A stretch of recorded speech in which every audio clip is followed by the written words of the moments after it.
team. My name once again is Chagulani Sentamu Robert, although I'm more popularly known as Bobby Wine. I am the leader of the People Power Movement and the National Unity Platform political party in Uganda. It's a pleasure to be able to once again represent the plight of my people in Uganda, not just the party that I lead, but the masses of the people. Uganda is a country of 45 million people, 85% of which are young people under the age of 35.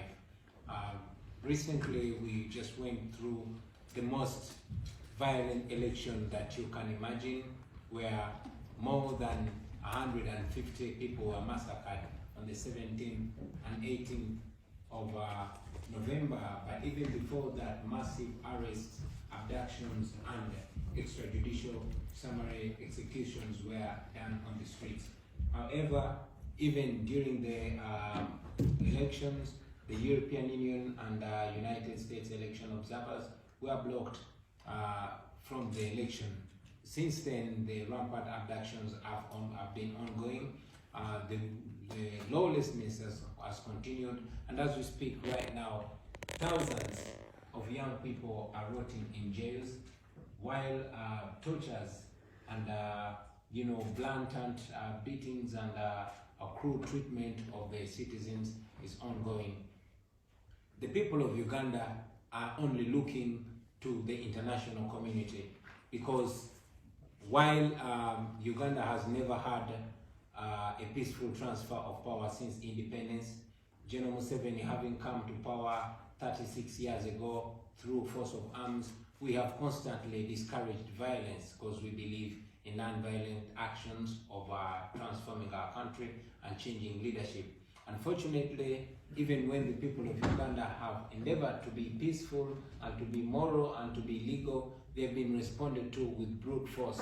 Killings in the full view of the international community. The reason why I see this as a great opportunity is because we know that dictatorships like General Museveni can only be responsible and called out by the international community. Uganda is a country that largely depends on international aid.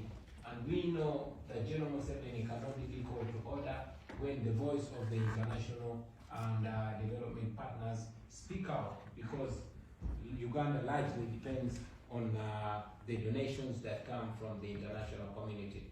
While we appreciate the partnership of the European countries with Uganda in terms of healthcare and education, we also know that dictatorships in Africa, particularly in Uganda, have been held and kept alive and indeed encouraged by the support of the international community.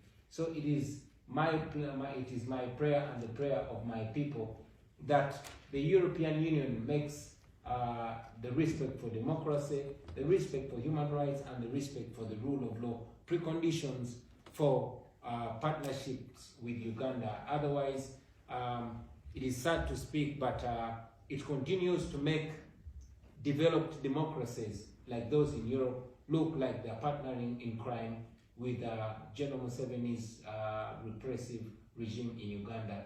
I am hoping that my submission here will appeal to the morality of the European Union and the European Parliament, and I hope that they will find the moral courage to hold General Museveni accountable, because if they hold General Museveni accountable, it will be a very strong precedent that will be set, that even the leaders that will come after General Museveni will know that the international community is not going to fold arms and sit back and watch all this criminality and all these human rights violations go on in Uganda. As I conclude, I will mention the most recent blatant human rights violations that have happened. One of the most famous writers in Uganda, who wrote a book called The Banana Republic, responded to a tweet by the son of the president, who is clearly above the law, who was picked and whipped, and the pictures have been moving on social media with his back cut with a whip with more than 100 times. Unfortunately, the world continues to look on, and international aid continues to flow into Uganda, which international aid is lost in patronage and corruption, while the people of Uganda continue to languish in desperation. It is my humble prayer that once again we are seen and indeed held by the values of morality that bring us together as the international community. We know that the European Union can evoke sanctions against all the human rights abusers. We know that the European Union can evoke the Global Magnitsky against General Museveni, which will lay